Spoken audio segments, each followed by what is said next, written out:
Que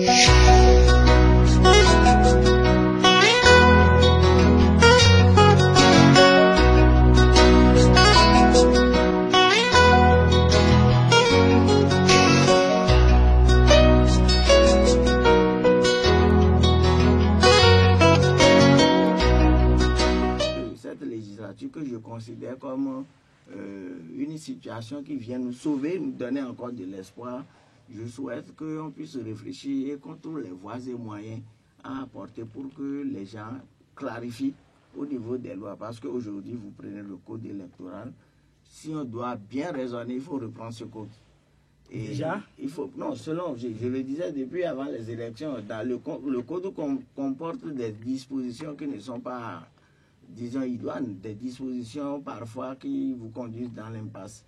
La seule chose que je considère d'apprécier, c'est la Sénat, dont le nombre a été réduit et qui a été institué pour une longue durée. 7 ans. Maintenant, il faut, à mon avis, qu'on revoie les lois et qu'on revoie également le fonctionnement de cette Sénat-là. Il faut doter la Sénat de cadres techniques pour l'aider à faire le travail, parce que 5 personnes, à mon avis, ne suffisent pas pour faire le travail. Il faut doter la Sénat, il faut permettre à la Sénat d'être dans des conditions techniques favorables, matérielles, humaines pour exercer sa fonction. Et il faut revoir au niveau du code électoral des dispositions de façon, comme le disait tantôt le technicien, de façon à enlever des mains, enfin, certains aspects, tels que par exemple la réalisation de la République. On ne peut pas concevoir que les députés soient à ce niveau pour, disons, l'élaboration de la République. En principe, on aurait dû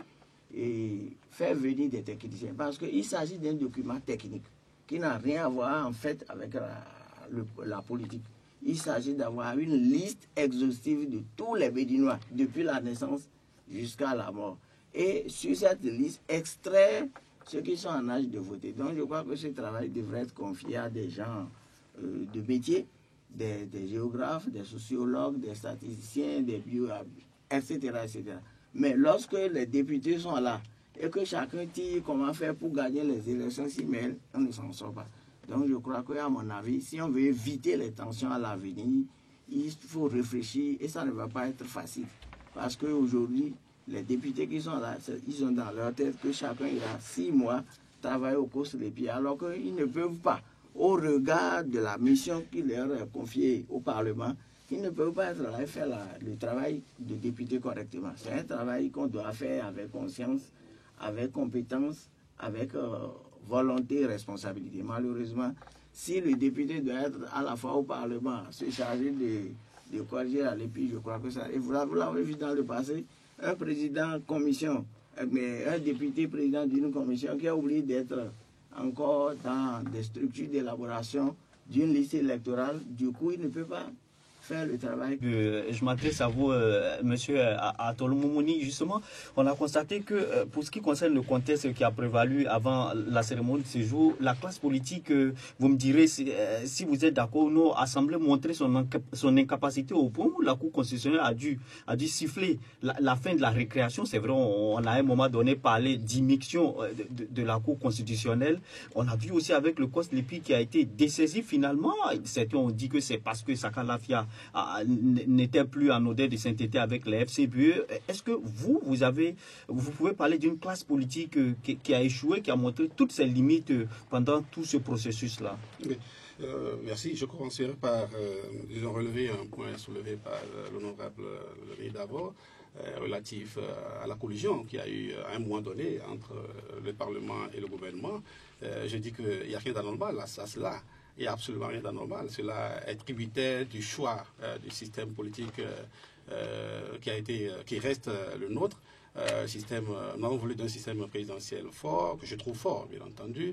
Nous avons voulu d'un système pour lequel, lorsque la majorité présidentielle arrive disons, à s'imposer au niveau du Parlement, qu'inévitablement, il y ait cette collision. Parce que nous ne devons pas oublier qu'au sortir des élections législatives de 2011, je crois que la mouvance est sortie avec, les FCBE sont sortis avec au moins 44 députés. Donc, ayant la majorité absolue de fait, Donc on ne pouvait pas s'attendre à autrement que le président du Parlement, qui relève de cette coalition, qui relève de cette majorité, fasse la politique du gouvernement. Cela, disons, est un principe contenu, n'est-ce pas, dans le système dont nous allons faire le choix. C'est donc tout à fait normal. Mais lorsque cela survient, la solution, c'est tout simplement la recomposition, la recherche d'une autre coalition qui permette de faire échec, disons, aux réformes, aux mesures qui pourraient porter atteinte aux principes fondamentaux sur lesquels repose le système. Et c'est ce qui a été fait. Lorsque les velléités de révision ont été constatées, la coalition qui a été constituée, ce n'est pas, disons, autant en ligne, en droite ligne, de ce qui a été, de ce que le scrutin législatif a sorti. Donc cette recomposition a permis de prendre langue avec les objectifs fondamentaux du peuple et de faire échec à une révision que beaucoup ont trouvé d'opportuniste. Cela, à mon sens, est donc tout à fait normal qu'il y ait collusion entre pouvoir législatif et exécutif, et que c'est aussi normal la réaction de la classe politique pour faire échec à cette intention. Cela, effectivement, doit amener à, disons, rechercher à peut-être moduler le système qui, jusque-là, est le nôtre. Pour revenir à votre question, bien entendu, c'est la suite de ce qui a été reproché, disons, au fonctionnement entre appareils législatifs et exécutifs, c'est-à-dire la recherche constante du pouvoir, de s'acoquiner, disons, une partie du pouvoir législatif, ce qui a amené à mettre à la tête, peut-être de cause d'épices, ce que certains ont appelé les affidés, n'est-ce pas, du pouvoir en place. C'est vrai, à un moment donné, on a senti, certains observateurs ont cru comprendre que le cause d'épi était aux ordres, n'est-ce pas, du Parlement. Mais cela répond également du choix qui a été fait. Disons, par la classe politique dans son ensemble, confier, comme je l'ai relevé tout à l'heure, l'animation entière de la vie politique entre les mains du politique, y compris l'organisation des scrutins. Donc cela ne pouvait pas donner autre chose que ce que ça a donné, puisque à un moment donné, les intérêts étaient divergents, y compris ceux de celui qui dirigeait l'honorable Sakalafia, par rapport, disons, à ses relations avec l'exécutif. Donc cette cacophonie, elle s'explique. Elle s'explique tout à fait. Et la Cour, évidemment, est garante, n'est-ce pas, du fonctionnement des institutions. C'est vrai, cette décision de janvier 2015 a fait grincer beaucoup de dents, mais en ce temps, je disais que la Cour ne serait pas intervenue, qu'on n'imaginerait pas ce qui se serait passé. Évidemment, c'était au moment où le fonctionnement des institutions était véritablement en danger et que la Cour est intervenue. Cela, on ne peut trouver cela, à mon sens, anormal dans la mesure où cela est évidemment consacré par la Constitution, que lorsque les institutions, le fonctionnement des institutions se trouve, disons, bloqué, que la Cour intervient pour débloquer. Et c'est vrai, sur un ton péremptoire, mais un ton qui a permis de débloquer la situation. Donc, contrairement à beaucoup, je trouve que cela participe tout à fait normalement, disons, du fonctionnement du système politique auquel nous avons adhéré. Cela participe, disons, de l'animation, n'est-ce pas, de la vie politique telle que nous l'avons voulu. Maintenant, si nous voulons que cela procède autrement, il nous revient disons, de faire un rétropédalage, comme on dit, par rapport à cette constitution, dont justement nous ne voulons pas entendre parler de la révision, parce que justement le contexte ne le permet pas. Mais inévitablement, il va falloir faire ce toilettage, et pour cela, je crois que certaines propositions pertinentes existent sur la place. Bernard Lahine, d'abord, c'est tellement que vous vous êtes senti interpellé par les propos de M. Atoli Moumouni en tant qu'acteur politique, par votre personne en tant qu'acteur politique. Qu'est-ce qui a expliqué cette incapacité de la classe politique à s'entendre à un moment donné, alors qu'un dialogue politique semblait s'ouvrir? Est-ce que si la Cour constitutionnelle n'était pas intervenue, est-ce que la classe politique n'aurait pas pu elle-même trouver les solutions pour sortir de la situation et aller vers l'organisation d'élections? Bon, je ne me sens personnellement pas interpellé jusqu'au moment où on serait dans un débat contradictoire parce que je constate ou je considère à mon niveau que cette situation de corruption a été préjudiciable à la survie de notre démocratie. Dieu merci, on s'en est sorti. Mais malheureusement, et c'est aussi mon avis, les comportements de la Cour, que moi j'ai toujours admiré, parce que les décisions de la Cour, je les ai souvent lues, c'est des décisions bien motivées, mais au fur et à mesure, je me demande si à cette allure, on ne finira pas perdre confiance en notre Cour, parce qu'il y a des décisions que les gens ne comprennent pas parfois. Donc, je continue de penser que la situation qu'on a évitée, on aurait pu ne pas en arriver là si le Parlement avait pris son destin en main. Parce qu'au sein du Parlement, au niveau du règlement intérieur, on n'avait même pas besoin d'aller à la Cour constitutionnelle. Les députés ont choisi de voter une loi, d'abord en commençant par au niveau de l'administration territoriale, a voté une loi pour proroger sine die le mandat des maires, des conseillers, alors que au regard du règlement intérieur, la conférence des présidents, les députés pouvaient se retrouver. C'est des faits qui se sont produits dans le passé. Quand j'étais au Parlement, nous avons eu des cas de ce genre où, de par la loi en vigueur, on ne pouvait pas évoluer, mais nous nous sommes retrouvés. On a corrigé ces lois et on est allé. Donc les députés sont restés dans une situation d'observateur telle qu'on se demandait qu'est-ce qu'il fallait faire. Donc, de même au niveau du COSREPI, ce sont les députés qui ont voté pour dire que désormais, les élections seront organisées sur la base d'une liste électorale permanente informatisée. Au moment où ils votaient cette loi-là, ils savaient très bien qu'aucune liste électorale n'existait. Vous ne pouvez pas décider d'agir avec un instrument qui n'existe pas. Même s'il y avait une liste électorale permanente informatisée, c'est une liste qui n'était pas consensuelle. Vous vous rappelez que le document qu'on a utilisé pour aller aux élections en 2011, je crois, tout le monde n'était pas d'accord. Donc à partir de ce moment, il fallait nuancer dans les dispositions légales l'utilisation de ce document. Si cela avait été fait, on n'aurait pas connu ce qui s'est passé là et la Cour est venue nous sauver. Mais moi, je continue de poser la question de savoir est-ce que la décision que la Cour a eu à prendre, je ne suis pas constitutionnaliste ni politologue, mais je me demande si est-ce que c'est une décision qui nous a sauvés. Mais lorsque un étudiant doit prendre cette décision pour présenter sa thèse, est-ce que réellement il fallait ce comportement de la Cour qui semblait, je ne sais pas, le citoyen qui a saisi la Cour, qui a permis cette décision-là. Je ne sais pas si c'est réellement, c'est pas un montage. Je n'ose pas le croire, mais la satisfaction que nous avons, c'est qu'au moins, on a pu renouveler notre Parlement. Et aujourd'hui, on veut installer la 7e législature, c'est une bonne chose. Mais je continue de penser parce que depuis 1990, j'ai été à tous les rendez-vous. Même si je ne suis pas élu député, j'ai participé aux activités électorales. Je suis resté dans l'ombre de nos leaders. Donc, mais je constate qu'après la première et la deuxième législature, si les autres législatures avaient évolué dans la même direction, on aurait un Parlement correct, on aura une démocratie en bonne santé. Mais aujourd'hui, chacun crée. Vous avez vu comment le président a été élu?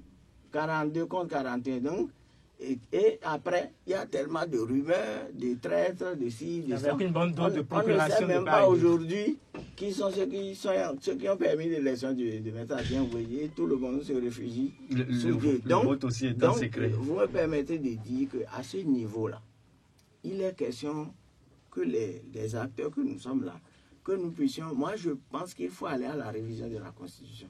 Chercher les moyens pour qu'en début du mandat du prochain président, là, on s'organise pour aller. Parce qu'aujourd'hui, je trouve que le mot mouvance, opposition, majorité, tout ça là, j'ai l'impression qu'on les utilise sans tenir compte du contexte et de l'esprit de nos lois. Parce que, parlant de régime présidentiel, c'est vrai, mais on ne peut pas admettre ce que nous avons dit là. Aucune disposition ne permet ni au Parlement, ni au président de la République de dissoudre le Parlement pour qu'on aille aux élections. Parce qu'à un moment donné, imaginez que le président de l'Assemblée et le président de la République étaient dans une parfaite entente. Croyez-vous qu'on on va vivre aujourd'hui l'investiture? Non, on serait dans une autre situation. C'est pourquoi j'ai dit que Dieu nous sauve. Mais nous les hommes, nous sommes aussi Dieu. Nous devons réfléchir pour corriger rapidement le tir pour qu'à l'avenir nous puissions avoir des institutions qui se renouvellent aisément, assurer les alternances et éviter des situations de tension. Vous avez vu, au lendemain de l'élection de Oumbédi, c'est comme s'il y a un événement qui s'est produit, tout le monde va à ses activités. Il y a eu du calme plat dans le pays. C'est-à-dire il y a eu un soulagement total dans la population.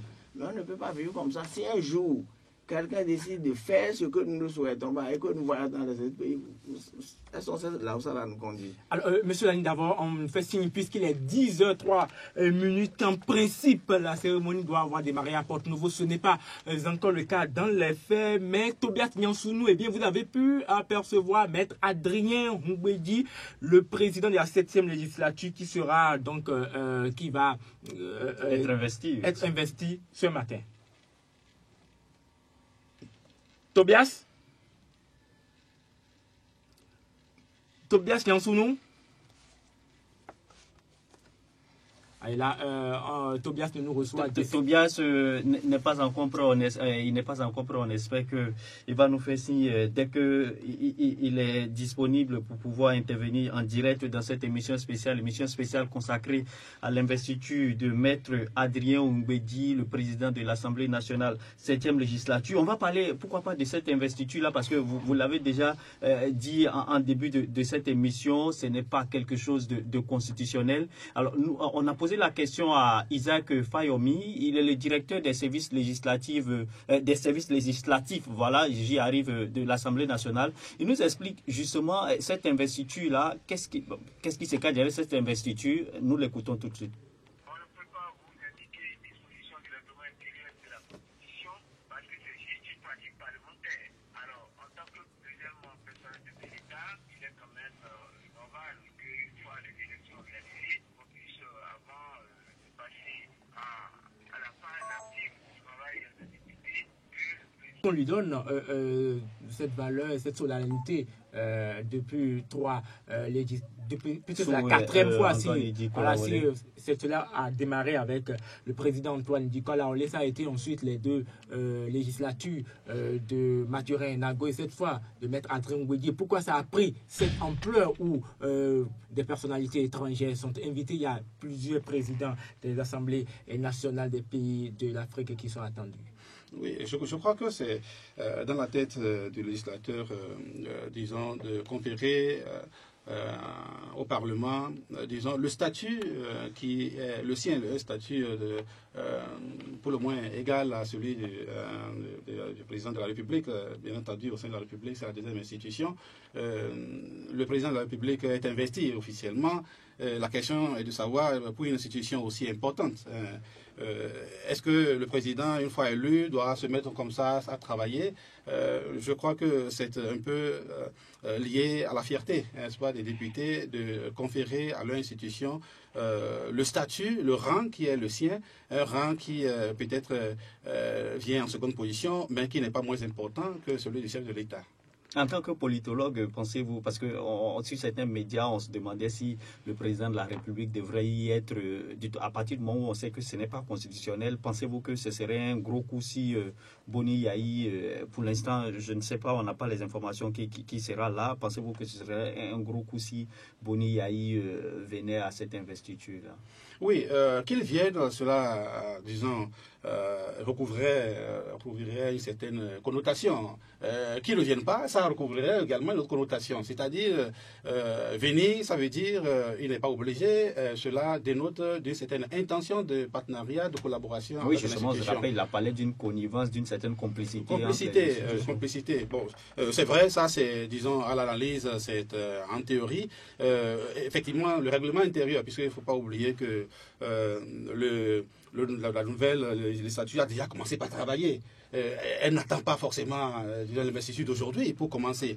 Et à ce titre, le président de l'Assemblée est tenu d'informer le chef de l'État, n'est-ce pas, de l'ordre du jour des séances. Ceci, nous considérons cette investiture comme étant également une séance parlementaire. Donc, statutairement, le président de l'Assemblée a l'obligation d'informer le chef de l'État et de l'inviter à titre cérémonial. Et bien, comme vous l'avez relevé qu'effectivement, le chef de l'État n'est pas obligé du tout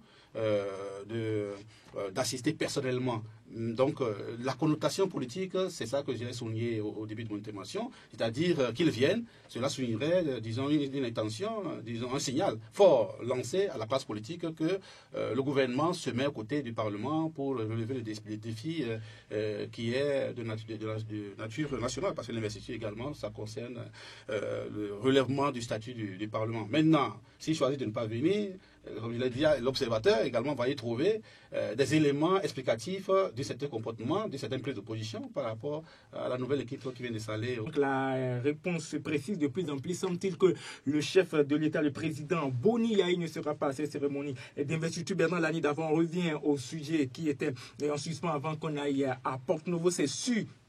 Cette question d'investiture, vous avez été député, ça a démarré en 2003 avec le président Idi Kolalé. Eh bien, ces deux questions en une, est-ce que c'est vraiment utile une telle cérémonie d'investiture et la présence ou non du chef de l'État, quel peut en être l'impact sur la cérémonie?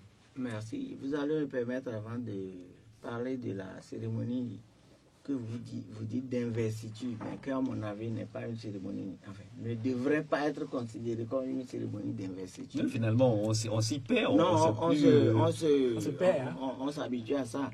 Je dois vous dire que normalement, au regard de notre codification, au regard de nos textes, le chef de l'État ne doit pas être là-bas. La Constitution et le règlement intérieur de l'Assemblée ont bien tracé le cadre, les conditions dans lesquelles le président de l'Assemblée, le président de la République va à l'Assemblée nationale. Maintenant, ce n'est pas interdit. Je crois que ce qui n'est pas interdit par la loi, le président peut choisir d'aller, mais ça ne devrait pas être le cas. C'est s'il décidait d'aller, qu'il pouvait faire objet de commentaires, mais ne pas aller pour moi, c'est ce qui est normal. Maintenant, pour revenir à la cérémonie d'investiture que vous qualifiez d'investiture, c'est, comme je l'ai dit au départ, c'est une cérémonie protocolaire. C'est un acte qui ne s'inscrit pas dans un cadre légal. Et je dois vous dire aussi que j'ai fait partie de ceux qui ont estimé qu'au début de la législature, il fallait une cérémonie de ce genre. Sinon, lorsque vous regardez la manière dont se déroule la fin et le début d'une législature, on ne voit pas comment on pouvait penser à une investiture, puisque lorsque une législature finit, elle ramasse ces choses, elle s'en va. Et c'est lorsque les nouveaux députés ont été élus, c'est le doyen d'âge qui convoque. Et c'est à l'occasion de cette première session, la première présentation ou bien de la première présence des députés, des nouveaux députés élus au Parlement que démarre la nouvelle législature. Et dans le passé, vous verrez que la première, la deuxième législature, c'était même avant l'ouverture de la session ordinaire qui doit normalement s'ouvrir entre le 1er et le 15 avril. C'est parce qu'il y a eu des retards, on a traîné. Je me rappelle, c'est à l'occasion d'une fin, à notre dernière séance, on disait au président, monsieur le président, on ne peut pas se séparer comme ça, il faut organiser une cérémonie pour que nous puissions nous dire au revoir. Et le président nous a reçus dans un restaurant situé au sein de la place là, et on a mangé, on s'est dit au revoir. Et donc à la reprise, on a estimé également qu'il faut que le président... Vous souhaitez la bienvenue. Non, que le président qui installe la marque son départ. Puisque les autres présidents, à chaque rentrée parlementaire, lorsqu'il y a une session, les présidents organisent toujours une cérémonie pour délivrer leur message. Sinon, normalement, ce message se délivre dès le premier jour dans l'hémicycle. Donc, la présence cérémonie a pris de l'ampleur. Je comprends. Est-ce que cette ampleur ne dépasse pas celle que vous avez envisagée? Non, l'ampleur, c'est ce que nous vivons là. Moi, ça me réjouit. Parce que c'est une manière de dire que nous avons travaillé. Vous voyez, on a oublié que l'élection du président de l'Assemblée n'a tenu qu'à un point. Comme si c'est quelque chose de normal. Non, c'est très important. Et je ne sais pas ceux qui ont vécu. Personnellement, j'étais dans mon lit la nuit là. Lorsqu'on comptait les voix, et j'ai vu que les FCB avaient 41, je me suis levé de mon lit sans savoir pourquoi. Et c'est quand le dernier a voté pour Mbodji, parce que personnellement, je souhaitais que le président Ngouedji reprenne la présidence de l'Assemblée, parce que notre Parlement a commencé On par... rappelle que vous avez été le directeur de campagne de l'Alliance RB. Non, si la RB avait le nombre de députés qu'on aurait souhaité, j'allais me battre pour que le président soit de mon côté. Non, c'est normal. Je voulais juste souligner que l'Alliance RBRP a soutenu... Nous avons fortement soutenu la candidature de Maître Adrien le président Liadi a voulu que ça soit le président Ngouedji. Moi, personnellement, j'ai apprécié l'arrivée de Ngouedji parce qu'il faut redonner à notre Parlement ses lettres de noblesse. Notre Parlement a commencé par perdre sa crédibilité, son image. Et aujourd'hui, avec le président Ngouedji, je pense que les choses vont redémarrer comme première et deuxième législature. Et c'est pourquoi je pense que cette cérémonie, c'est une manière de dire nous repartons sur de nouvelles bases. Et c'est une bonne chose. Et la cérémonie de démarrage, que moi je qualifie ça d'une cérémonie de démarrage d'activité, c'est le président qui invite ses pairs.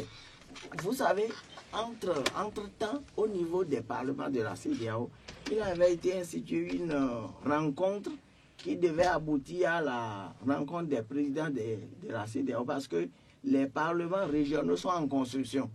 Parce qu'on a estimé qu'il faut encourager le développement de ces parlements pour aboutir au Parlement panafricain, c'est-à-dire l'UA. Donc malheureusement, les choses ont traîné. Et à un moment donné, la présidence de cette rencontre qui est tournante avait été confiée à notre Parlement qui n'a pas pu organiser la rencontre. Je suis persuadé qu'avec l'arrivée de Maître Adrien Ngouedji, les choses vont reprendre de plus belle. On sait le Parlement parce que c'est trop préoccupé des activités internes. Et c'est ce qui me fait dire que la collusion qu'on a vécue n'était pas pour autant une bonne chose pour notre pays. Je souhaite qu'avec la 7e législature, on repart sur de nouvelles bases, que nous ayons un président puissant, mais que nous ayons un Parlement qui serve de contre-pouvoir, qui puisse attirer l'attention de l'exécutif sur les dérapages ou les directions. Puisque dans tous les cas, on ne peut rien. Notre Constitution dit que le président de la République est le détenteur du pouvoir exécutif national. Donc, sur ce plan-là, il faut bien que quelqu'un attire son attention là-dessus et que le président Ngouedji travaille à faire émerger les partis, ceux qui choisissent d'être de l'opposition. Jusque-là, vous parlez souvent d'opposants, mais aucun test. Puisqu'ils ont des droits et des devoirs. Donc, je souhaite qu'on puisse faire la relecture de, pourquoi pas la charte des partis politiques, le statut de l'opposition, pour que l'opposition ait une valeur. Une valeur. Elle n'a pas besoin d'avoir une majorité comme la mouvance, mais que cette opposition puisse avoir une valeur qui s'exprime dans les débats politiques pour qu'on puisse savoir désormais qui est de l'opposition et qui est de la mouvance. Aujourd'hui, quelqu'un de l'opposition, et bientôt vous le voyez, on nomme quelqu'un de son groupe ministre, il va là-bas et on vit dans une situation ambiguë, une situation qui ne nous permet pas de nous affirmer, alors que nous avons choisi de construire notre État sur des bases démocratiques. On verra bien ce que cette 7e législature va faire. Pourquoi peut-être pas le vote d'une loi sur la transhumance. Alors, on s'imagine que Maître Adrien Ngouedji sera habillé dans son habituel boubou blanc. On va rejoindre Fidèle Naga d'un moment à un autre, alors qu'il est 10h23. Et c'est à peu près à 7h que Maître Adrien Ngouedji a quitté son domicile à Adjinan, situé à un peu plus d'1 kilomètre de l'Assemblée nationale, pour rejoindre le lieu, l'esplanade de l'Assemblée nationale, donc où a lieu la cérémonie dite de son investiture. On va rejoindre Fidèle Naga, lui, qui est sur l'esplanade, pour voir comment l'accueil va se faire pour Maître Adrien Ngouedji. Fidèle Naga. Oui, on nous fait signer. Tobias nous a annoncé il y a 1 minute environ que Maître Adrien Ngouedji a quitté son domicile, donc il doit être attendu dans les toutes prochaines minutes sur l'esplanade de l'Assemblée nationale. Est-ce que déjà un dispositif particulier se met en place pour l'accueillir? Là, vous constatez, on a quelques petits soucis de réception avec la ligne de Fidèle Naga. On va peut-être le reprendre d'1 minute à une autre, le temps de lui permettre de mieux se repositionner, puisque d'un moment à un autre, Maître Adrien Ngouedji est attendu sur l'esplanade de l'Assemblée nationale à Porte-Novo, où va certainement donc démarrer avec du retard. Il y aura au moins une demi-heure de retard, mais les choses se mettent en place pour que la cérémonie de son investiture démarre. On annonce déjà les présidents des assemblées nationales des pays de la sous-région. On parle de celui de la Côte d'Ivoire, Guillaume Soro, qui est à Cotonou depuis hier, si je ne me trompe pas. Il y a également celui du Mali et celui du Gabon qui semble-t-il sera le doyen des présidents de l'Assemblée nationale. Ils sont tous déjà, semble-t-il, présents. On attend que, eh bien, Maître Adrien Mbedi, l'homme du jour, Maître Adrien Mbedi, qui sera qui est pour la 3e fois président de l'Assemblée nationale du Bénin. Eh bien, la première fois, c'était entre 91 et 95. La première législature, c'était ensuite entre 99 et 2003, la 3e législature. Et cette fois, ce sera entre 2015 et 2019. Un record absolu puisqu'il partageait le record avec Mathurin Nago qui lui a fait 2 mandats, les 2 mandats consécutifs entre 2007 et 2011 et en 2011 et 2015. Avant, les 2 autres présidents de l'Assemblée nationale, c'était Bruno Amoussou entre 95 et 99 et Antoine Idjikola Olé entre 2003 et 2007. Donc, dans son histoire démocratique, voilà donc les personnes qui ont été présidentes de l'Assemblée nationale du Bénin. On tente de retrouver la ligne du côté de Porte-Novo avec Fidèle Naga. Fidèle Naga en direct de l'esplanade de l'Assemblée nationale. On revient dans ce studio. Monsieur Benalani Davo, pour ce qui concerne ce contexte-là, on l'a déjà évoqué, mais on avait bien l'impression que ces élections-là pour la mise en place de la 7e législature ressemblaient à un référendum de pour ou contre la Constitution. Est-ce que la révision de la Constitution, de pour ou contre justement la révision de la Constitution, est-ce que en tant qu'acteur politique, vous avez pensé également que c'était un enjeu pour ce qui concerne ces élections-là? Non, je n'ai pas le même sentiment que vous. Il n'y avait vraiment pas, en tout cas à mon niveau par rapport aux résultats, dire que c'est une forme de référendum, je ne crois pas. Seulement, je sais que au sortir de ces élections, beaucoup de Béninois n'apprécient plus la politique du chef de l'État. C'est l'élément... Mais pourtant, les FCBE sont arrivés largement. C'est l'élément important que je dis. Malheureusement, vu l'impact de la finance, de l'argent sur les électeurs, eh bien, les FCBE sont arrivés à avoir 33 députés. C'est pas petit, c'est pourquoi je disais tantôt que dire que l'opposition a gagné, à mon avis, alors que Ngwedia a eu 41, et c'est un seul qui a pu nous sauver.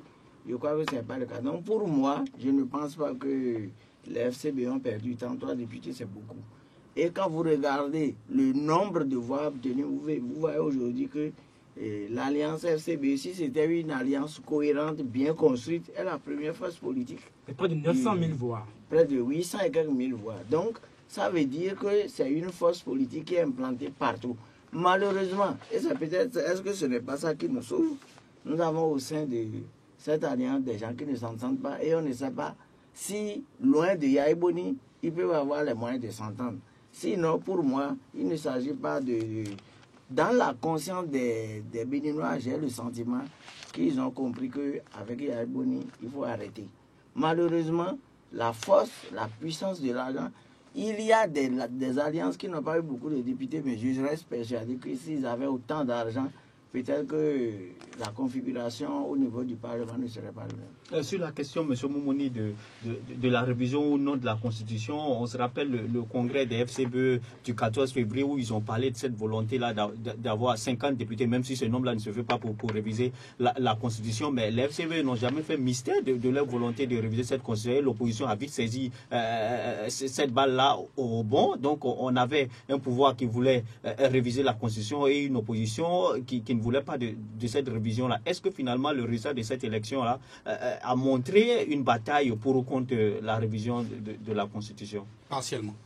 Partiellement, dans la mesure où, comme vous l'avez relevé, lors du congrès des FCBE, très maladroitement, disons, ce projet qui était loin de recueillir l'unanimité au sein de la classe politique, y compris au sein des FCBE elles-mêmes, a pu servir de chou gras à l'opposition. Et qu'on le veuille ou non, cela a constitué une variable importante pour ces élections législatives, surtout dans Cotonou et environ, quand je dis Cotonou environ, Cotonou Porto-Novo, étant entendu que c'est un facteur,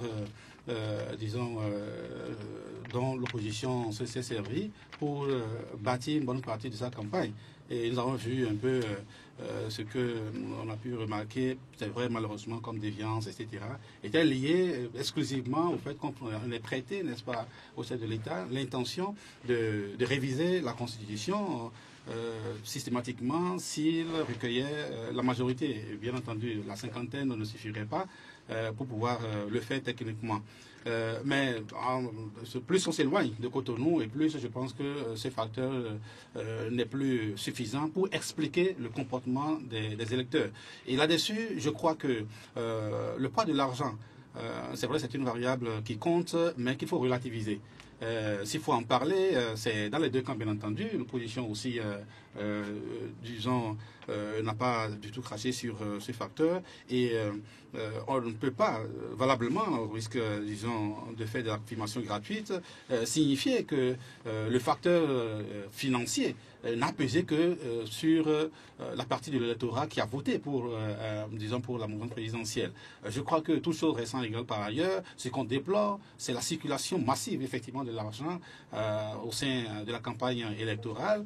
Et, mais, disons, une variable qui a compté davantage au fur et à mesure qu'on s'éloigne des villes, disons, des villes les plus importantes comme Cotonou et Porto-Novo. Parce que, oui, évidemment, on se rappelle que dans cette circonscription, à la 15e et la 16e, sur les deux sur les FCB n'ont eu qu'un seul député. Dans la 19e circonscription, les FCB ont récolté également un député, la 19e, qui comporte la capitale politique Porto-Novo. On nous signale que Fidèle Nanga est en ligne. Il semble que Maître Adrien Oumbegui serait déjà arrivé sur l'esplanade de l'Assemblée nationale. Alors, Fidèle, apparemment, je m'étais pris le pied dans le tapis en annonçant que Maître Adrien Oumbegui pourrait arborer son traditionnel boubou blanc. Finalement, il est en costume bleu et cravate. Jusque-là, on n'a pas Porto-Novo. On va revenir en studio et bien, on parlait des enjeux de cette 7e législature avec vous, Bernard Lani Davor. Pour beaucoup, Maître Adrien Oumbegui a été élu pour empêcher la révision de la Constitution. Mais est-ce que, quelque part, ce n'est pas dommageable pour la démocratie et bien que toute une législature se réduise à lutter contre un simple projet de révision de la Constitution? Merci, mais je crois qu'il faut désormais, à mon avis,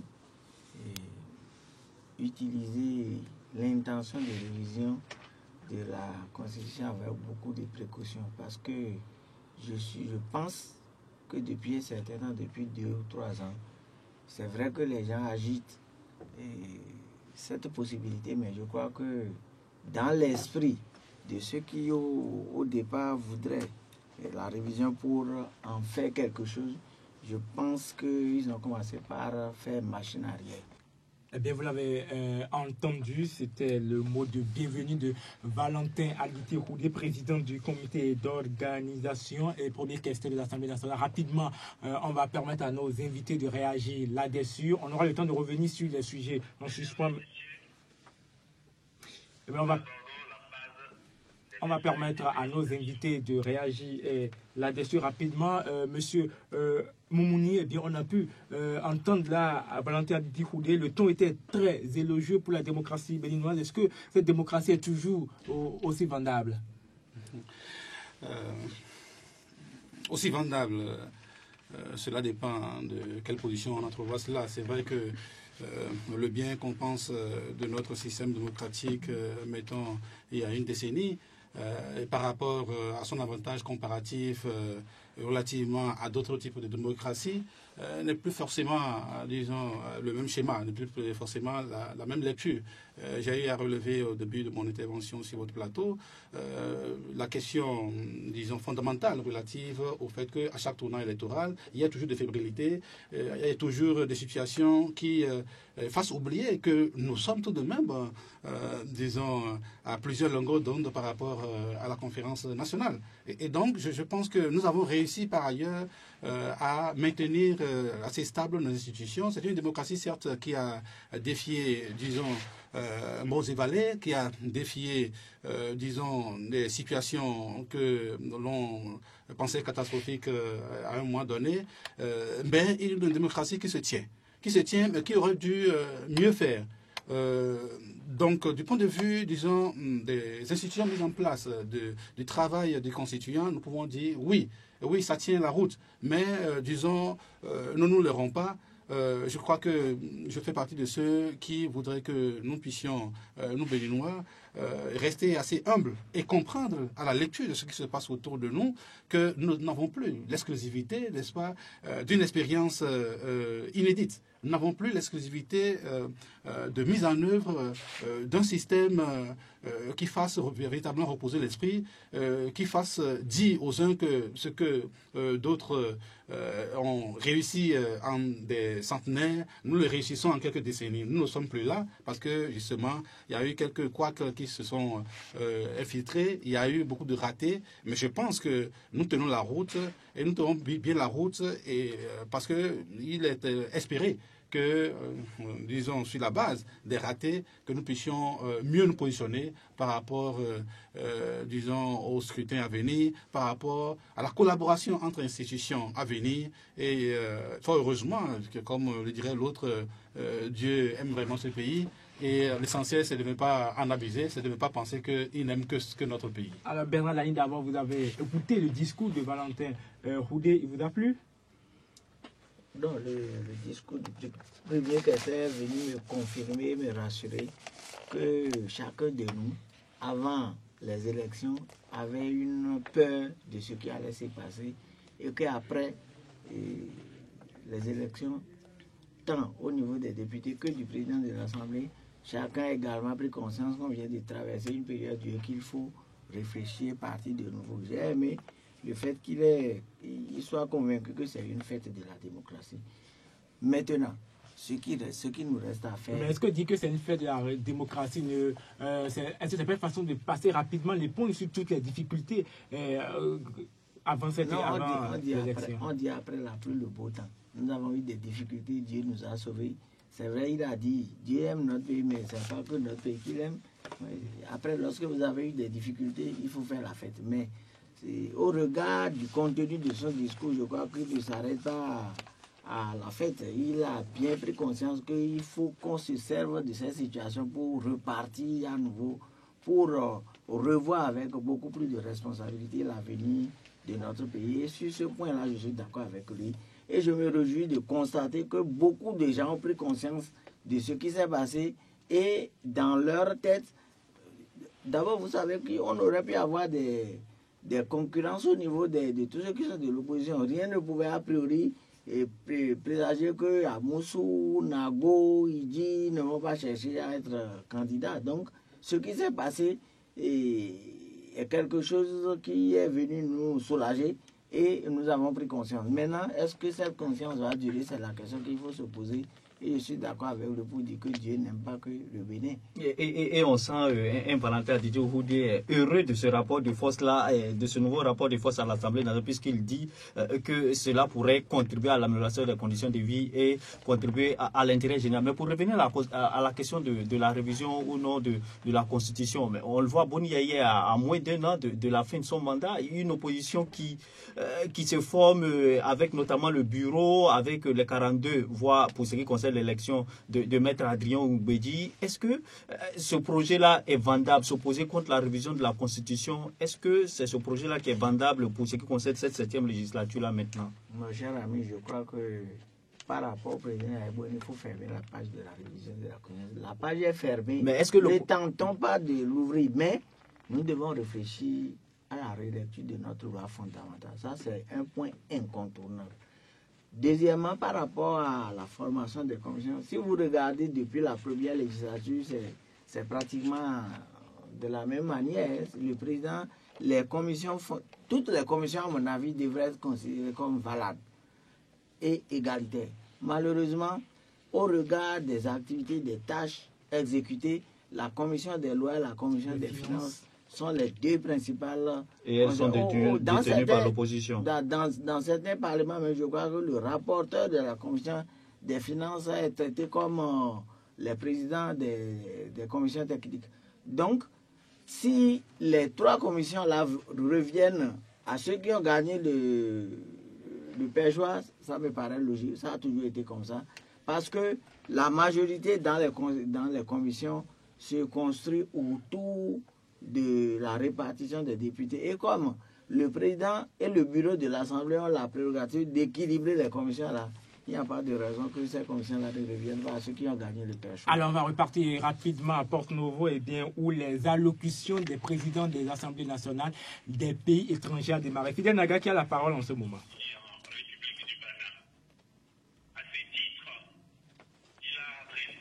Je voudrais revenir sur le discours du président du comité d'organisation, l'honorable Aditi Roudé. En ces termes, fait triompher l'intérêt général au détriment de toute autre considération. Je crois qu'il a relevé à juste titre ce qui est attendu de l'opposition qui aujourd'hui a pris le contrôle, disons, des affaires au Parlement. Et, disons que ce qui doit d'abord et avant tout relever la priorité des priorités, c'est l'intérêt général. C'est, disons, le mieux vivre du Béninois. Les actions politiciennes, je crois que on a passé beaucoup de temps autour d'elles et on a vu les résultats. Donc s'il insiste sur le fait que oui, aujourd'hui l'opposition, enfin le rapport de force favorise aujourd'hui l'opposition, mais qu'au même moment, il ne faudrait pas que cette opposition, disons, dorme sur ses lauriers et, disons, conquiert ce pouvoir pour le plaisir de le conquérir, au détriment, n'est-ce pas, de l'intérêt général. Elle aura manqué, disons, sa mission historique dans la mesure où pas grand monde vendait cher la peau de cette opposition quelques semaines avant le scrutin du 26 avril. Et donc, cette opposition doit, disons, faire sienne cette remarque du premier questeur du président de l'organisation du comité d'organisation, au président du comité d'organisation. Ensuite, je voudrais revenir sur le fait que c'est vrai, ces élections ont été annoncées un peu comme le pour et contre, vous allez revenir là-dessus, de la révision de la Constitution. L'honorable a relevé qu'effectivement c'est une page déjà tournée, et je suis d'accord avec lui sur ce point, que c'est une page tournée. L'enjeu véritable, c'est donc la qualité de la collaboration, parce que si effectivement nous tournons la page de cette révision, le président véritablement n'est là que pour conduire 10 mois d'action politique, d'action de développement au service des Béninois. L'opposition qui contrôle le Parlement, en principe, ne doit pas constituer, disons, un blocage. Et c'est en cela que j'ai salué la consécration du principe de consensus par la Cour constitutionnelle, une consécration à valeur constitutionnelle. Cela est d'autant plus important que c'est une façon pour nous, Béninois, d'aller un peu au-delà, disons, du système que nous avons implanté chez nous et d'y intégrer une réalité qui est propre au Bénin. C'est-à-dire la recherche de consensus, disons, pendant même qu'il y ait une opposition qui soit forte, pendant même qu'il y ait une coalition qui ait la possibilité, disons, de tout rafler, de tout contrôler. Il y a dans notre culture cette recherche permanente du consensus qui permettent de construire ensemble ce pourquoi nous vivons ensemble, ce pourquoi nous cette recherche éternelle de consensus parfois n'est pas un frein à la démocratie, puisque la démocratie étant définie elle-même comme la loi de la majorité sur la minorité. Je vous dis, cette opposition qui se trouve en position de force aujourd'hui, je ne vendrai pas très cher sa peau, excusez-moi le terme, au lendemain des élections présidentielles, si en son sein, la gestion n'est pas faite de façon à la recherche d'un consensus minimum. Cette opposition va voler en éclats. Pourquoi? Parce que dans un contexte où, à l'intérieur, certains vont vouloir s'arroger certains droits au détriment d'autres, dans la mesure où la recherche de la démocratie à l'interne cède le pas à une gestion cavalière opaque, au détriment de la recherche de consensus, cette opposition également va voler en éclat. C'est la même chose qui, disons, qui se reporte au niveau de la gestion des affaires de l'État. Il n'y a pas une gestion qui soit autonome à l'opposition. Il n'y a pas une gestion qui soit autonome à la mouvance présidentielle ou au gouvernement. C'est une gestion pour le bien public. En principe, autour des sujets d'intérêt national, et Dieu seul sait qu'il y en a,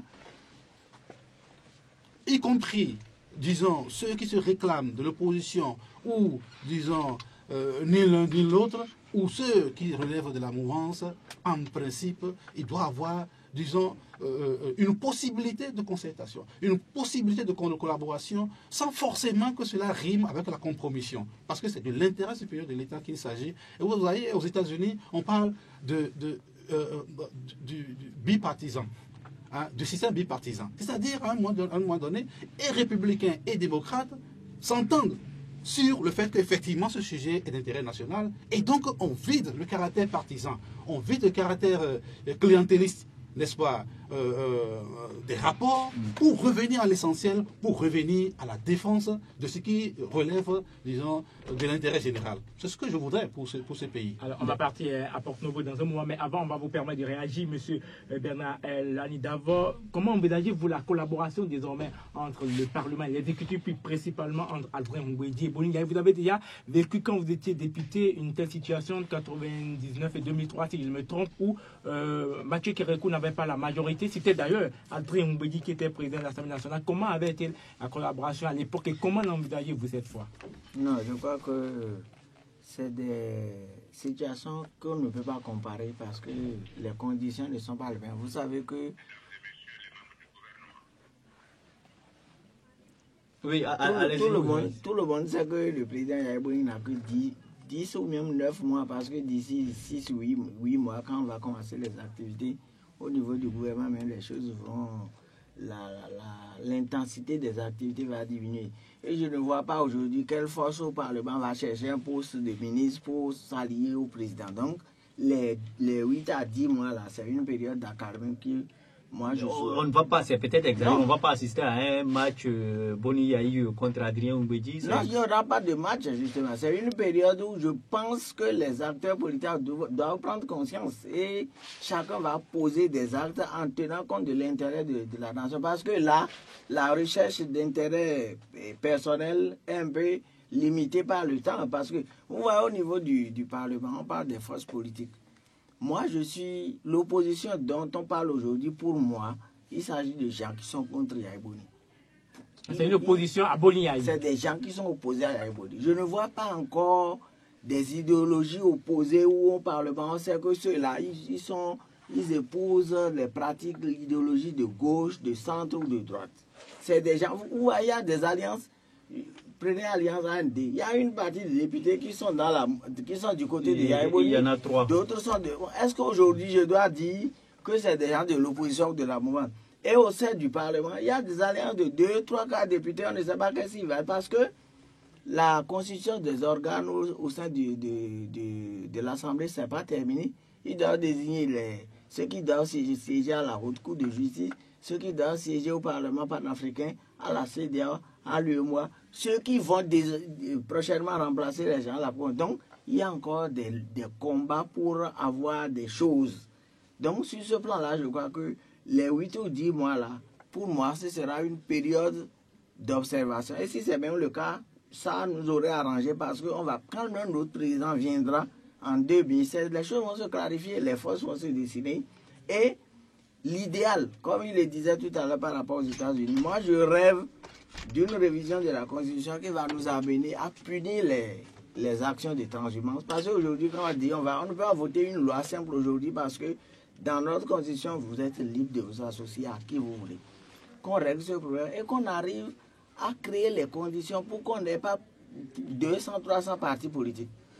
Des alliances se sont créées juste parce que chacun a vu qu'avec les moyens dont il dispose dans sa région, on n'a peut-être pas parlé du critère régionaliste. Il peut se faire libre. Comme il faut une liste nationale, il a essayé de trouver des partis, ils ont construit une alliance. Mais l'alliance, les députés porteront le nom de l'alliance jusqu'à la fin de la législature, mais je ne peux pas parier qu'ils seront toujours dans la même alliance jusqu'à la fin. Alors, oui, c'est dommage, on n'a pas le temps, mais je souhaiterais qu'on fasse un clin d'œil à la société civile. Parce que ce qui s'est passé là, il faut dire que la société civile a joué son rôle. Certains... Mais on aura le temps de revenir sur la société civile. C'est prévu dans cette émission. On va repartir à Porto-Novo. On va écouter Luceni Fofani, la représentante du président de l'Assemblée nationale de Guinée. Je tenais à saluer l'action de la société civile, mais quoi vous avez dit qu'on va revenir. Oui, on va le développer parce que si tout le monde se réjouit aujourd'hui, mais on oublie. À l'époque où on avait des difficultés pour avoir la liste, la LEPI, etc., pouvez-vous me donner le nom d'un seul député ou d'un leader de parti politique qui s'est présenté sur la place publique pour dire quoi que ce soit? Au contraire, les députés qui sont à l'origine de cette situation-là, aucun d'eux, au point où on a parfois le sentiment que ou bien la prolongation des mandats devrait leur profiter. C'est les gens, les membres de la société civile se sont vraiment organisés ou du moins se sont déployés dans des médias, sur des plateaux de télévision. Il faut leur reconnaître ça. Ça a aidé à quand même pousser les acteurs politiques à aller. Et moi, je voudrais souhaiter que la société civile se développe, que ces acteurs, c'est vrai que on ne peut pas dire que tous ceux qui sont membres de la société civile sont des hommes sans faute, mais je voudrais souhaiter qu'à leur niveau, qu'ils développent une action. Parce que je disais, ça fait déjà près de 8 ans ou 10 ans sur un plateau de télévision, je dis, mais le comportement des partis politiques et des leaders va nous amener à échouer et laisser la place à la société civile. Parce qu'aujourd'hui, avez-vous un parti politique ou un leader qui, lorsqu'il prend la parole, on est convaincu qu'il a un projet de société, qu'il a l'intérêt de la nation? Je ne crois pas. C'est parce que on n'est pas arrivé à créer le cadre qu'il faut pour le développement des partis politiques. Chacun s'accroche à un leader parce qu'il a de l'argent, parce qu'il a les moyens, on pense que c'est vers lui. Donc aujourd'hui, il faut craindre pour 2016. Qui sera notre prochain président?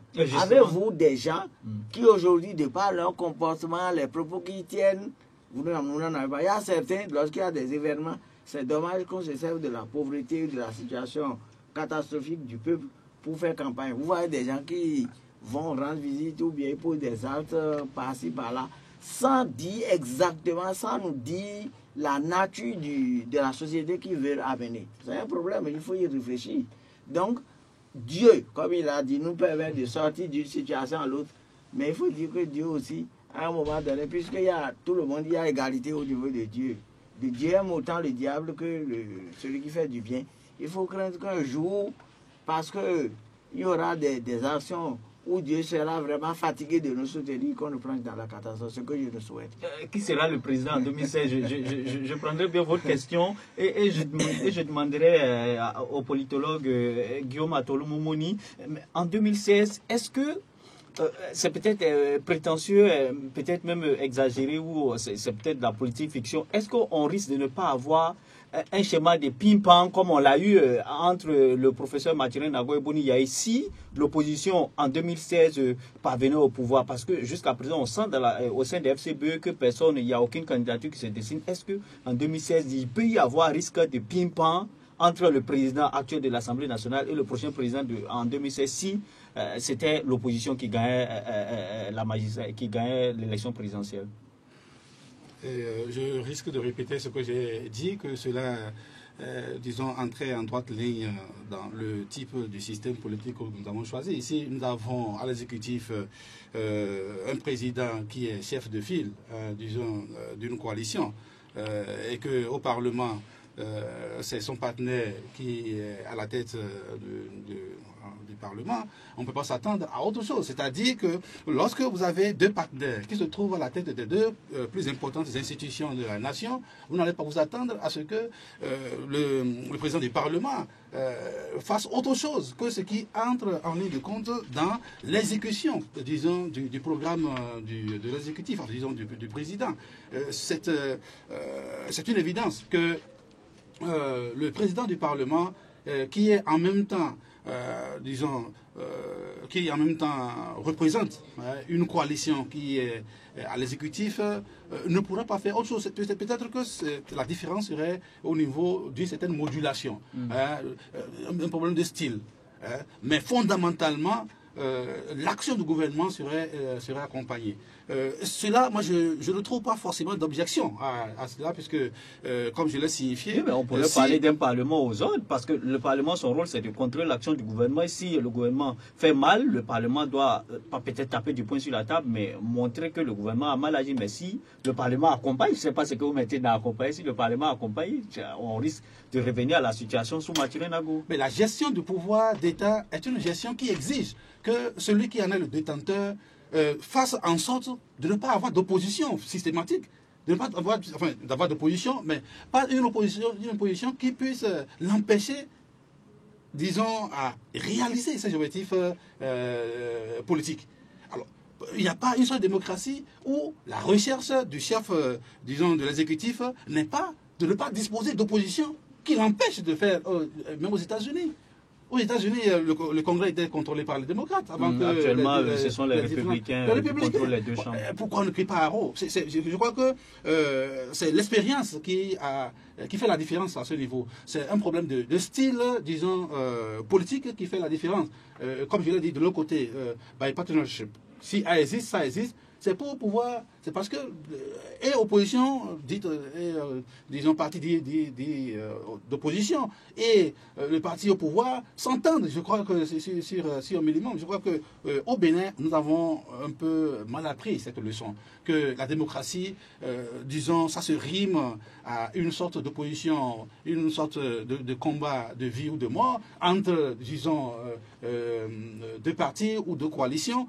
Et le résultat, c'est que cela va au détriment des actions de développement, parce que vous voyez comment les débats politiques se mènent dans notre pays. Ne serait-ce que cette affaire de révision de la Constitution, ça nous a valu de longs mois de travail. Ça nous a valu, disons, des milliards de francs CFA, disons, envolés tout simplement parce que toute la classe politique s'était focalisée sur ce seul sujet, sur cette seule variable dont la solution n'était pas forcément très loin à trouver, mais pourtant on a dépensé pas mal de temps autour et pas mal de ressources sur cela. Et là-dessus, je dis, pour revenir à votre question, est-ce que c'est une démocratie qui se vend? Voilà des éléments qui font que c'est une démocratie qui ne se vend plus. Imaginez-vous un instant qu'au sortir des élections du 26 avril, que ce soit la mouvance qui ait encore pris, disons, qui est pris le dessus, qui l'ait emporté. Qu'aurait été l'issue aujourd'hui. D'accord. Bernard Lani, d'abord, cette fois, on va vous laisser réagir. Vous avez dit il y a un moment que cette opposition, c'est plutôt une opposition de personnes autour de Boni Yahi. Dans ces conditions, est-ce qu'il n'y a pas un risque, puisque la majorité aujourd'hui de l'opposition ne tient qu'à une seule voix, est-ce qu'il n'y a pas un risque d'un moment à un autre pour des intérêts personnels, eh bien que la majorité bascule dans le camp de la mouvance? Je ne sais pas à quoi pensez-vous en parlant de risque. J'ai dit tantôt qu'apparemment on ne devrait pas avoir une situation de risque, parce que tout le monde sait aujourd'hui que Yahi Boni n'a que 10 mois ou 8 mois à faire à la tête de l'État. Mais c'est une opposition, on le sent, qui a juste été mise en place juste contre Boni Yahi. Et une opposition qui est plusieurs présidentiables. Mais moi, je ne suis pas dans la tête de ceux qui ont voté pour savoir si c'est juste. J'ai senti que les gens ont voulu que le président Adrien Oubegui prenne la gestion du Parlement, et ça s'est réalisé, c'est une très bonne chose. Maintenant, de l'expérience que j'ai et de la façon dont les gens recherchent le pouvoir ou des postes au Bénin, c'est sur cette base, je n'ai pas autre élément. Je me dis que la situation que nous abordons là ne favorise pas quelqu'un au Parlement en train de courir pour un poste de ministre au détriment de ce qu'il a. Au contraire, si la logique est respectée, vous verrez, toutes les législatures, vers la fin, il y a toujours cette situation. Il y a des députés qui se demandent sur quelle liste ils vont être inscrits pour se faire élire. Il y a d'autres qui savent que personne ne les positionnerait. Et il y a d'autres qui veulent venir. Depuis qu'on a commencé en 91, la même situation s'est observée. Si cette logique est respectée, il faut espérer que d'ici 3-4 mois, des députés quittent le président Yahi Boni. Vous avez vu, ils ont fait un groupe parlementaire. D'ici là, ils vont s'éclater. Un groupe parlementaire de 40, mais du coup aussi, est-ce que l'opposition aussi ne va pas se... L'opposition est composée, et c'est là où je trouve que l'actuelle législature comporte des gens qui ont déjà une certaine compétence et un niveau qui m'amène à penser qu'on aura des lois de qualité. L'opposition, contenant des gens d'expérience, ont estimé que pour avoir, puisqu'il y a une seule personne, pour avoir les commissions là, c'était la meilleure solution, c'est être non inscrit. Puisque quand vous êtes non inscrit, vous êtes libre, c'est vous qui choisissez vous inscrire dans une commission. Alors que quand vous êtes membre d'un groupe parlementaire, c'est le président du groupe parlementaire qui vous répartit. Donc, ce faisant, je crois que les FCB ont vite fait de créer un groupe, je serais à leur place que j'aurais choisi que nous tous on reste non inscrits pour voir comment on pourra constituer. D'accord. On retourne à Porto-Novo. Il y a le président de l'Assemblée nationale, le premier vice-président de l'Assemblée nationale du Niger, Daouda Mamadou, qui a la parole en ce moment. Je dois dire que lorsque j'ai appris que Adrien Ouéji est revenu pour être candidat, je me suis un peu réjoui. Parce qu'à un moment donné, avec ce qui se passait, je voyais la classe politique devenir orpheline. Donc, il est revenu, c'est une bonne chose, mais en même temps, je mets des bémols. Parce qu'au fond, quand vous prenez tous les leaders depuis l'ère démocratique, aucun d'eux n'a cherché à construire un mouvement politique dans la durée. Pourquoi? Parce qu'aucun d'eux n'a cherché à avoir des remplaçants. Vous prenez le général Mathieu Kérékou, avec l'UBF, il n'est pas arrivé à nous laisser un dauphin. Vous prenez Tevoïde, même chose. Vous prenez Amosou Bruno, Ngwedi, eux tous, ils n'ont laissé personne. C'est ça qui a fait que Ngwedi a toutes les qualités. Les gens l'ont ramené, c'est bien. Est-ce qu'il était le seul au sein de l'opposition pour pouvoir réunir les 42 députés qui ont conduit à son élection? Il n'était pas le seul, mais au regard de tous les anciens présidents qui étaient là, c'est lui qui avait d'abord plus de députés, passé à 10. Ensuite, dans la gestion des événements politiques dans notre pays, il apparaissait comme quelqu'un qui pouvait prendre ce poste-là pour nous sauver. En dehors du fait que, si on met dans la balance le fait que les gens cherchent toujours à avoir plus une position que défendre réellement les intérêts du peuple, c'est que s'ils balançaient du côté du FCBE, ça va être 10 plus 33, donc c'était sans oui, justement, c'était ma question suivante. Est-ce que quelque part l'opposition n'a pas eu peur, puisque Maître Adrien Ouéji, on sait qu'il est opposant, mais il a souvent fait cavalier seul avec le PRD. Est-ce qu'on n'a pas eu peur qu'à un moment donné, il rejoint Mboni Yahi? Ce n'est pas seulement la peur, mais on a oublié de dire souvent Dieu nous aide. Parce que le fait qu'au Congrès, les FTB ont dit qu'il leur faut 50 députés pour réviser la Constitution nous a un peu aidé. Et tout ce qui s'est passé après les événements avec Azanaï, parce qu'en fait, ce n'est pas Azanaï qui intéressait les gens, c'est la procédure, c'est ce qui s'est passé. Tout ceci a contribué à livrer tout leader politique qui se mettrait du côté de Yahi. C'est comme s'il se mettrait du côté opposé à la population. Donc c'est ça qui a fait qu'à un moment donné, lorsqu'il y a eu les événements d'Azanaï, dans la réflexion, on s'est dit, mais Mbouedji ne va pas avoir le courage de dire je vais me rejoindre à l'OFCB. Mais en même temps aussi, on a couru le risque. Qui savait qu'avec 33 députés, Yahi Boni allait obtenir 41. Sinon, il était, pour moi, Yahi Boni avait pratiquement gagné le perchoir. Donc, pour le moment, c'est pourquoi il disait tantôt, parler de mouvance de l'opposition, c'est aller vite en besoin, parce qu'on ne sait pas les députés qui restent là. Toutes les listes de 2 ou 3 députés, on ne sait pas dans quelle situation ils vont se retrouver. Donc, par rapport à ça, j'apprécie, je pense que c'est Mbouedji est l'homme de la situation, mais en même temps, je trouve qu'aucun d'eux n'a fait effort. Lorsqu'il s'agit de faire campagne, on parle de jeunesse, on parle de femmes, mais aucun d'eux n'a fait l'effort d'assurer l'avènement d'un dauphin à leur terre. Vous voyez combien de femmes nous avons au Parlement. Pourtant, lorsqu'il s'agit de développer des arguments de campagne, on parle de la promotion de la femme, de la promotion des jeunes. Donc, je crois que nous avons un travail à faire à ce niveau, un travail de formation, un travail de conscientisation pour que les gens comprennent que le pays est dans l'éternité alors que nous, les hommes, nous passons. En tant qu'homme de la situation, M. Guillaume Moumouni, est-ce qu'il n'y a pas aussi le fait qu'on est en face d'une classe politique qui ne se rajeunit pas? Parce que certains observateurs auraient préféré, pourquoi pas, qu'il y ait un président de l'Assemblée nationale plus jeune. On a l'impression que la politique est encore aux mains de vieux briscards qui n'ont pas envie de céder leur place à la jeune classe politique montante. Alors, je voudrais rectifier en disant que Mbouedji n'avait pas le plus grand nombre de candidats élus au sein, disons, de l'opposition. Il y a l'UN qui avait 13. C'est juste que le PND, on dit que lui, le PND est un parti, alors que l'Union fait la nation, c'est un ensemble de partis politiques. Bon, il y a toujours une guerre au niveau. Bon, ce qui est sûr, chacun est parti avec une liste, disons, unique, unifiée. Donc, la question. Pour revenir à votre question, je pense que pour le faire, ce serait intéressant de retourner au mode de fonctionnement des partis politiques. Parce que avant, disons, d'espérer avoir une classe politique qui se renouvelle, il faut repartir, disons, à la base de leur fonctionnement, à la base de leur structure constitutive qui constitue les partis politiques.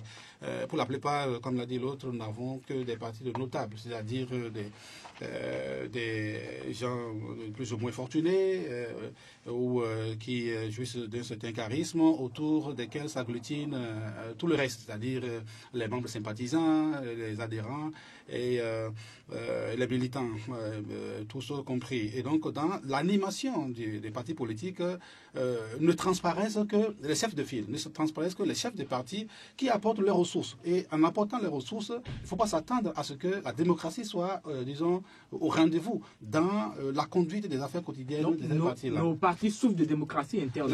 Les partis souffrent gravement, je dirais même, disons, de manque de démocratie à l'interne. On a écouté Charlemagne Ronfort Bernard l'année d'avant. Il présente Adrien Ngouegui comme souvent l'incompris. Est-ce que vous partagez cet avis ou quelque part ce ne sont pas les choix incompréhensibles parfois de mettre Adrien Ngouegui qui font qu'on a du mal à le situer à des moments donnés sur la scène politique?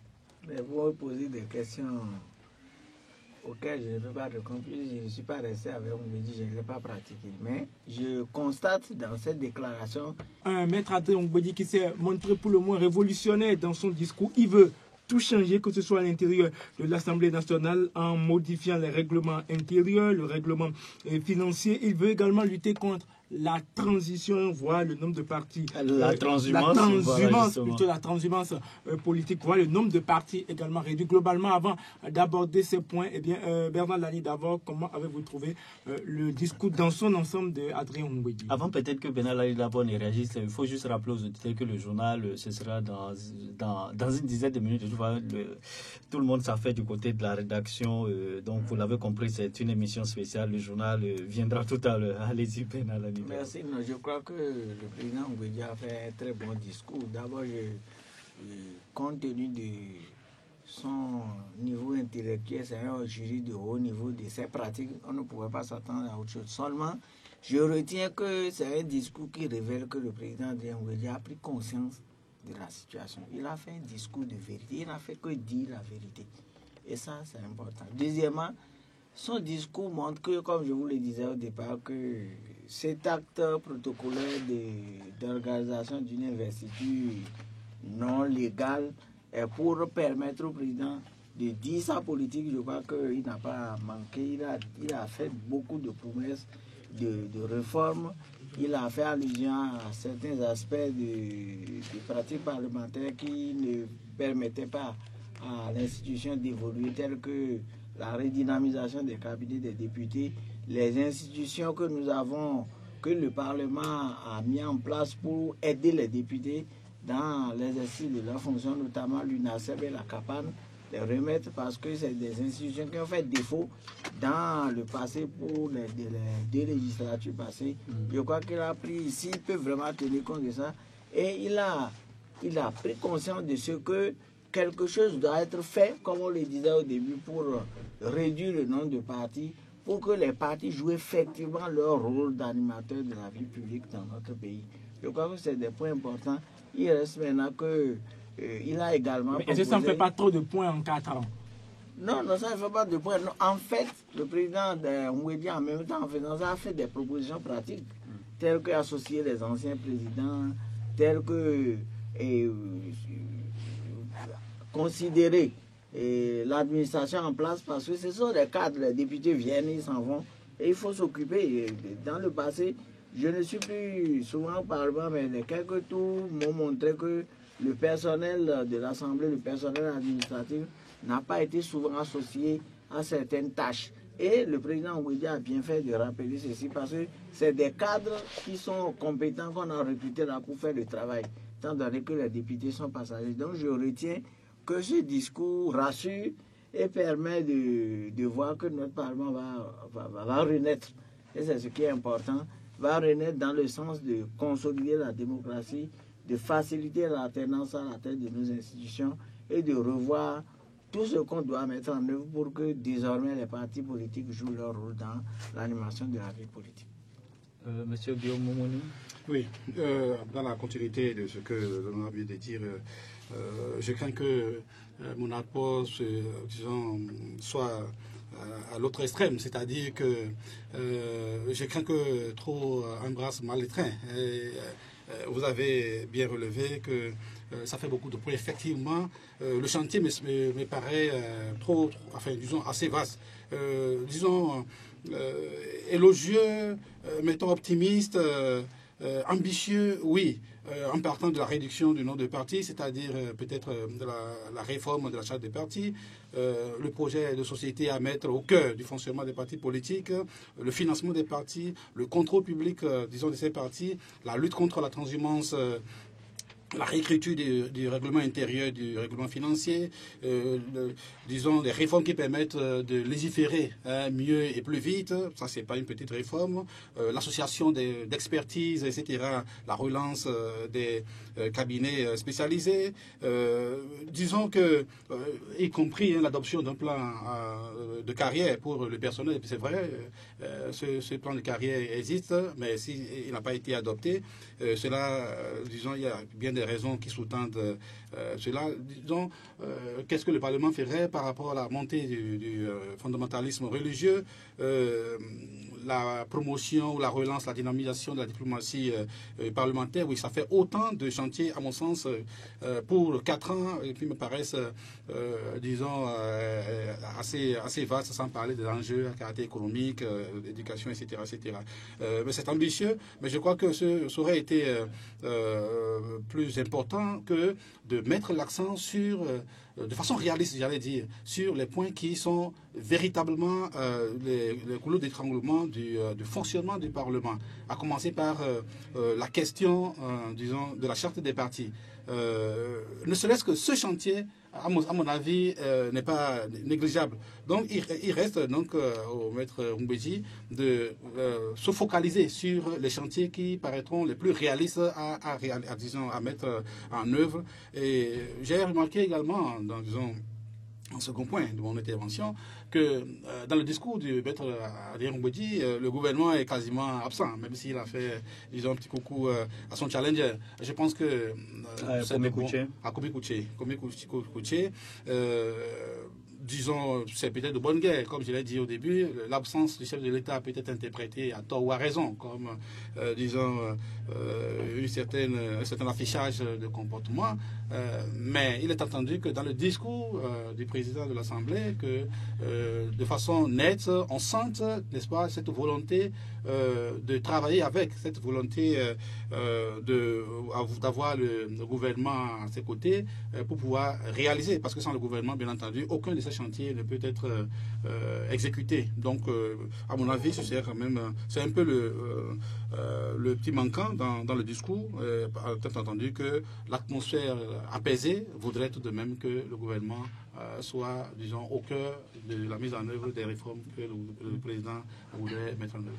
Dans les détails de l'intervention de Mbéji, il y a quand même des phrases ou des bouts de phrases qui ne sont pas passés inaperçus quand il dit, par exemple, qu'il a été choisi pour des motifs politique. Est-ce que ça ne confirme pas quelque part que ça a été une opposition circonstancielle qu'il a porté à la tête du pouvoir et que ce n'était véritablement pas que l'opposition avait vu en lui un certain nombre de qualités? Non, c'est possible, mais la plupart des chantiers que le président Mbéji a annoncés dans son discours sont des chantiers qui existent. Ce n'est pas des choses qu'il va créer, c'est des choses qui existent. C'est des tentatives qui ont été déjà en cours à l'occasion des législatures passées, mais qui ont été abandonnées à un moment donné. Donc je crois que c'est une bonne chose. C'est vrai, c'est beaucoup de choses qui ont été annoncées, mais je suis persuadé que si je regarde le niveau atteint par ces chantiers-là, s'il y a la volonté, je crois que ça peut évoluer. Mais encore une fois, je reviens pour dire que non, la présence du gouvernement par rapport à nos tests ne constitue pas, disons, un handicap ou un frein. Mais un ministre chargé des relations avec les institutions, tout au moins, aurait pu être là. Parce qu'il est... Mais bon, je ne sais pas ceux qui sont présents. Vous avez la liste. On rappelle que les députés aussi. Les députés étaient là, ils sont là. Bon, je ne sais pas. En principe, il doit avoir le ministre chargé des relations. Et également non, le ministre chargé des relations avec le Parlement qui siège. Je dois vous dire qu'après les 2 premières législatures, on n'a plus de ministre. Parce que c'est le représentant permanent, si je puis ainsi m'exprimer, au sein du gouvernement, et celui qui a, à mon sens, avait bien joué ce rôle-là. C'est l'actuel président de la Cour constitutionnelle. Monsieur Olo, le professeur Olo, avait été le ministre chargé des relations du temps de Sogo. Il était là, il était à l'écoute des députés. En tout cas, il jouait, à mon avis, son rôle. Mais après, il y a eu des ministres chargés des relations qui n'étaient pas souvent au Parlement, hein, parfois même ils en voient d'autres. Bref, je crois que les chantiers annoncés, si quelque chose peut être fait pour les réveiller et les mettre en application, c'est un bon chemin.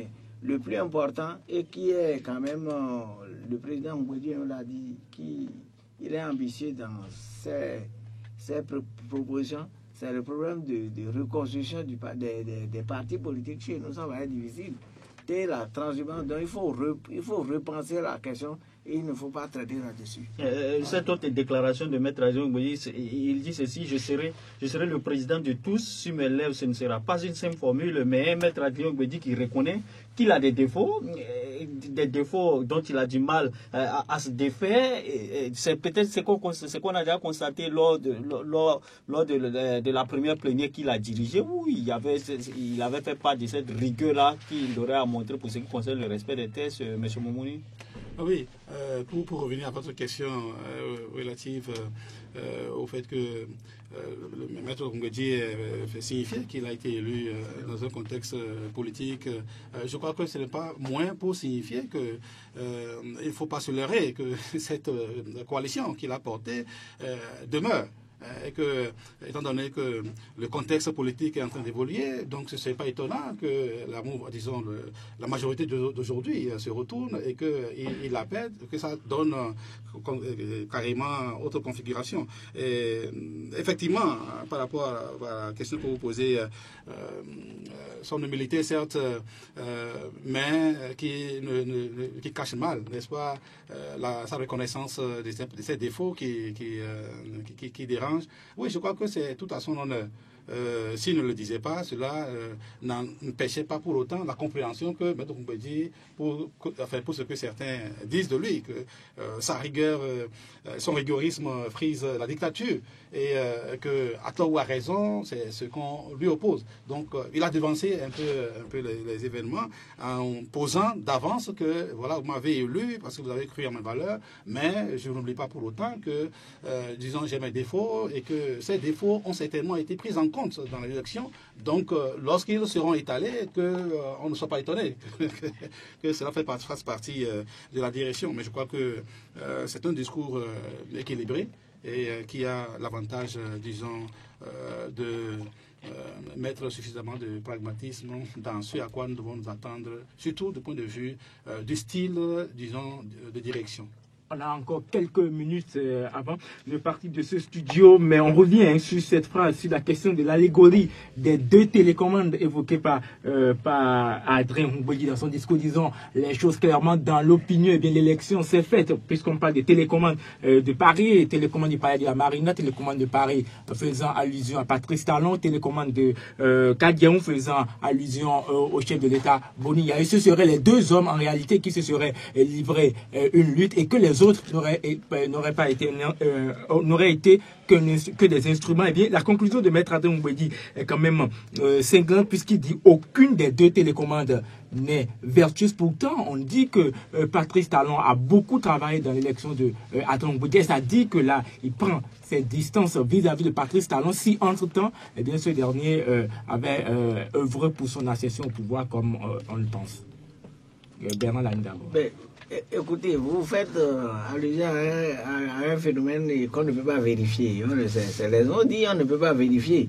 Mais ce qui est important et que je retiens, c'est qu'il faut travailler à rendre nos leaders politiques responsables.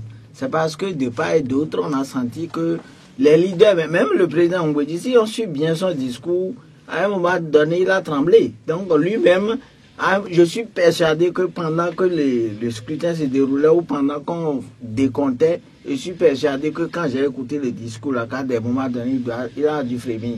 Donc, le résultat final, c'est comme s'il est revenu de très loin. À partir de ce moment-là, je crois que si quelque chose peut être fait pour que nos responsables, parce qu'il y a des alliances où les leaders ne maîtrisent même pas le comportement que les députés de leur alliance auraient. Et ça, là, c'est un handicap. Donc, la rigorie des télécommandes, là, même si ça ne marchait pas, il y avait des raisons. Peut-être qu'il y avait des gens qui ont peur qu'en votant, après, on nom de les classes. Parce que vous ne savez pas qui a financé la campagne des uns et des autres. Ça, c'est très important. Donc, je crois que si on peut prendre un nouveau départ, prendre conscience, si on peut arriver à discipliner les acteurs, qu'un député sache que si je suis élu sur une liste, je suis obligé de rester là, d'être discipliné, ce serait une très bonne chose. Et alors, il faut donc réformer. Monsieur Moumi, rapidement sur la même question avant de partir. Oui, cela, effectivement, laisse entendre qu'il s'agit des deux personnalités que vous avez évoquées, mais on n'en sait pas grand-chose, donc on ne peut que conjecturer. Mais rapidement, je dirais que il ne faut pas se leurrer non plus quand Maître Mbedji, disons, présage de ce que, disons, le contexte politique serait davantage clarifié, disons, au lendemain de 2016, de façon à permettre que la BAC puisse naviguer plus calmement. Il ne faut pas se leurrer à ce niveau, parce que même au meilleur des cas où nous obtenons une réforme partisane comme il faut, il y a deux systèmes. Soit nous allons, disons, dans le sens de la tradition américaine, ou nous allons dans le sens de la tradition britannique. C'est-à-dire où, véritablement, tous les députés s'alignent derrière une certaine ligne de conduite, mais en tenant compte de notre contexte sociopolitique. Je crains que c'est plutôt, disons, le système américain qui finirait par l'emporter, c'est-à-dire que le député peut relever, disons, de cette partie et voter contre le parti. Et donc, je crois que il faut pas réforme certes, mais il faut savoir raison garder pour ne pas s'illusionner. Au lendemain de 2016, au lendemain des réformes partisanes, je ne nous vois pas vraiment aller dans la tradition britannique. Alors, on va finir cette émission là où on l'a commencé, c'est-à-dire à Porte-Novo. On retrouve Fidèle Nanga pour les conclusions de cette émission spéciale sur l'investiture de Maître Adrien Ongbegui comme président de l'Assemblée nationale. Merci à vous, Fidèle Nanga. Merci également à toutes les autres personnes de l'équipe Dépêché sur Porte-Novo pour faire vivre aux auditeurs en direct l'investiture, la cérémonie d'investiture de Maître Adrien Ongbegui, une cérémonie qui a duré un peu moins de 3 heures puisqu'elle a démarré autour de 10h30 et nous sommes en ce moment à 13h25 au moment où les salutations d'usage se font et de remerciements aux différents invités alors que nous sommes ensemble depuis environ 4 heures avec nos invités en studio. On dit merci à Bernard Lani Davor, ancien député, ancien ministre et plus récemment directeur de campagne pour les législatives de l'Alliance RB-RP. On dit également merci à notre second invité. Lui, il est politologue, monsieur Guillaume Atolou Moumouni, qui est resté également avec nous. Les deux ont accepté de passer toute la matinée, une partie de l'après-midi, vous le constatez, avec nous. Merci à vous, chers invités. Je vous en prie. Merci. Allez, pour l'animation, je rappelle que j'étais avec Renliou Koubakin. Retrouvez cette émission et bien sûr sur nos différents sites. D'abord sur celui de la radio www.oceanfm.info ou encore sur le site de notre web télévision www.oceantv.info. Et retrouvez un dossier spécial sur l'investiture de Maître Adrien Ongbegui sur le site du quotidien Le Matinal www.quotidien-6lematinal.info. Merci d'être resté en notre compagnie. Suivez le journal juste derrière nous.